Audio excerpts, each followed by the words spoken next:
BJP ticket ರೇಸ್ನಲ್ಲಿದ್ದಾರೆ ತೆಲಪಂಡ ಶಿವಕುಮಾರ್ ನಾಣಯ್ಯ. ಚುನಾವಣೆಗೆ ಇನ್ನು 30 ತಿಂಗಳು ಬಾಕಿ ಇರುವಂತೆಯೇ ಚುನಾವಣಾ ಕಾವು ಶುರುವಾಗಿದೆ.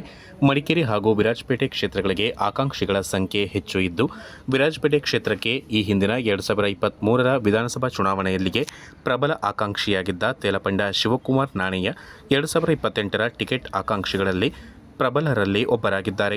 ಮೂಲತಃ ಕೊಡಗಿನ ಬೇಂಗೂರು 50 ಗ್ರಾಮದವರಾಗಿರುವ ಶಿವಕುಮಾರ್ ನಾಣಯ್ಯ ಬಿಇ ಪದವೀಧರರಾಗಿದ್ದು, ಕೊಡಗು ಜಿಲ್ಲೆಯ ಬಿಜೆಪಿ ಸಾಮಾಜಿಕ ಜಾಲತಾಣದ ಸಂಚಾಲಕರಾಗಿದ್ದು, ಪಕ್ಷದಲ್ಲಿ ಇದೀಗ ಸಕ್ರಿಯವಾಗಿ ಗುರುತಿಸಿಕೊಳ್ಳುತ್ತಿದ್ದಾರೆ.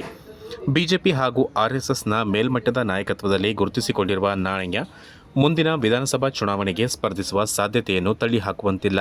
ರಾಜ್ಯ ಹಾಗೂ ರಾಷ್ಟ್ರಮಟ್ಟದ ಬಿಜೆಪಿ ಹಾಗೂ ಆರ್ಎಸ್ಎಸ್ ನಾಯಕರ ಜೊತೆ ನಿಕಟ ಸಂಪರ್ಕದಲ್ಲಿರುವ ತೆಲಪಂಡ ಶಿವಕುಮಾರ್ ನಾಣಯ್ಯ ಪಕ್ಷ ತನಗೆ ಟಿಕೆಟ್ ನೀಡುವ ಭರವಸೆಯನ್ನು ವ್ಯಕ್ತಪಡಿಸಿದ್ದಾರೆ. ಈಗಾಗಲೇ ಕಾಂಗ್ರೆಸ್ ಶಾಸಕ ಪೊನ್ನಣ್ಣ ಕ್ಷೇತ್ರದಲ್ಲಿ ಪ್ರಾಬಲ್ಯ ಸಾಧಿಸುತ್ತಿದ್ದು, ಕೊಡವ ಮತಗಳ ಓಲೈಕೆಯಲ್ಲೂ ಯಶಸ್ಸು ಸಾಧಿಸಿದ್ದಾರೆ ಎನ್ನಲಾಗಿದೆ. ಕಾಂಗ್ರೆಸ್ ಪಕ್ಷಕ್ಕೆ ಕೊಡವ ಮತಗಳು ಹಾಗೂ ಅಲ್ಪಸಂಖ್ಯಾತ ಮತಗಳು ನಿರ್ಣಾಯಕವಾಗಿದ್ದು, ಇದನ್ನು ಭೇದಿಸಿ ಗೆಲ್ಲಬಲ್ಲ ಒಬ್ಬ ಅಭ್ಯರ್ಥಿಗೆ ಬಿಜೆಪಿ ಟಿಕೆಟ್ ನೀಡುವ ಸಾಧ್ಯತೆಯಿದೆ. ಶಿವಕುಮಾರ್ ನಾಣಯ್ಯ ಕಳೆದ ಚುನಾವಣೆಯ ಸಂದರ್ಭ ಸಮೀಕ್ಷೆಯಲ್ಲಿ ತಮ್ಮ ಹೆಸರನ್ನು ಮುನ್ನೆಲೆಗೆ ತರುವಲ್ಲಿ ಯಶಸ್ವಿಯಾಗಿದ್ದರು. ಬಿಜೆಪಿ ಸರ್ವೆಯಲ್ಲಿ ನಾಣಯ್ಯ ಅವರಿಗೆ ಟಿಕೆಟ್ ನೀಡಿದ್ದೆ, ಆದರೆ ಕಾಂಗ್ರೆಸ್ ಅಭ್ಯರ್ಥಿ ಪೊನ್ನಣ್ಣ ವಿರುದ್ಧ 10,000 ಮತಗಳ ಅಂತರದಿಂದ ಗೆಲ್ಲುತ್ತಾರೆ ಎಂಬ ವರದಿಯಿತ್ತು. ಆದರೆ ಈಗ ಸನ್ನಿವೇಶಗಳು ಬದಲಾಗಿದ್ದು, ಪೊನ್ನಣ್ಣ ಕೊಡವ ಸಮುದಾಯದ ಒಬ್ಬ ಪ್ರಬಲ ನಾಯಕರಾಗಿ ಹೊರಹೊಮ್ಮುತ್ತಿದ್ದಾರೆ. ಯಾರು ಈ ಶಿವಕುಮಾರ್ ನಾಣಯ್ಯ? ಕೊಡಗಿನ ಬೇಂಗೂರು 50 ಗ್ರಾಮದ ತೇಲಪಂಡ ದಿವಂಗತ ಬಿ ನಾಣಯ್ಯ ಹಾಗೂ ನಿವೃತ್ತ ಮುಖ್ಯೋಪಾಧ್ಯಾಯಿನಿ ಅಕ್ಕಮ್ಮ ಅವರ ಪುತ್ರ.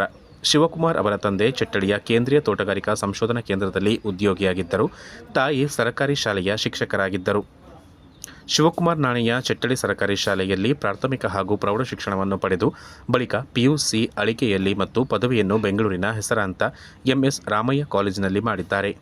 ಕಳೆದ ಚುನಾವಣೆಯಿಂದಲೂ ಸಕ್ರಿಯ ರಾಜಕಾರಣದಲ್ಲಿ ತೊಡಗಿಸಿಕೊಂಡಿರುವ ಶಿವಕುಮಾರ್ ನಾಣಯ್ಯ ಸಮಾಜ ಸೇವೆಯ ಮೂಲಕ ತಮ್ಮ ಕ್ಷೇತ್ರದಲ್ಲಿ ಹಂತ ಹಂತವಾಗಿ ತನ್ನ ಪ್ರಾಬಲ್ಯವನ್ನು ಹೆಚ್ಚಿಸಿಕೊಳ್ಳುವಲ್ಲಿ ತೊಡಗಿದ್ದಾರೆ. ಹೊಸ ಮುಖದ ಬೇಡಿಕೆಗೆ ನಾಣಯ್ಯ ಸೂಕ್ತವೇ? ವಿರಾಜಪೇಟೆ ಹಾಗೂ ಮಡಿಕೇರಿ ಕ್ಷೇತ್ರದಲ್ಲಿ ಈ ಹಿಂದೆಯೂ ಹೊಸ ಮುಖದ ಬೇಡಿಕೆ ಹೆಚ್ಚಿತ್ತು. ಇದೇ ಕಾರಣದಿಂದಲೇ ಹಳೆ ಶಾಸಕರು ಅಲ್ಪ ಮತದಲ್ಲಿ ಸೋತರು ಎಂಬ ಮಾತುಗಳು ಈಗಲೂ ಚಾಲ್ತಿಯಲ್ಲಿದೆ. ಇದೇ ಕಾರಣಕ್ಕೆ ಕೈ ಶುದ್ಧವಿರುವ ತನಗೆ ಟಿಕೆಟ್ ಸಿಕ್ಕಿದರೆ ಗೆಲುವು ಸಾಧ್ಯ ಎಂಬ ಇಂಗಿತವನ್ನು ಶಿವಕುಮಾರ್ ನಾಣಯ್ಯ ವ್ಯಕ್ತಪಡಿಸಿದ್ದಾರೆ. ಪೊನ್ನಣ್ಣ ಸೋಲಿಸುವುದು ಅಷ್ಟು ಸುಲಭವಲ್ಲ. ಶಾಸಕ ಪೊನ್ನಣ್ಣ ಅವರನ್ನು ಸೋಲಿಸುವುದು ಅಷ್ಟು ಸುಲಭದ ಮಾತಲ್ಲ.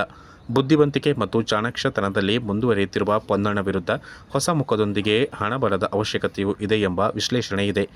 ಈಗಿದ್ದು ಬಿಜೆಪಿ ಸಾಂಪ್ರದಾಯಿಕ ಮತಗಳನ್ನು ಸೆಳೆಯಲು ಕಾಂಗ್ರೆಸ್ಗೆ ಸಾಧ್ಯವಾಗಲ್ಲ ಎಂಬ ಅಂಶವೂ ಎಂದಿದ್ದು, ಸದ್ಯ ಶಿವಕುಮಾರ್ ನಾಣಯ್ಯ ವಿದ್ಯಾವಂತ ಹಾಗೂ ಶುದ್ಧಹಸ್ತದ ರಾಜಕಾರಣಿ ಅಂದರೆ ತಪ್ಪಾಗಲಾರದು. ಕೊಡಗು ಚಾನೆಲ್ ವಿಶೇಷ ವರದಿ ಸುರೇಶ್ ಬಿಳಿಗೇರಿ.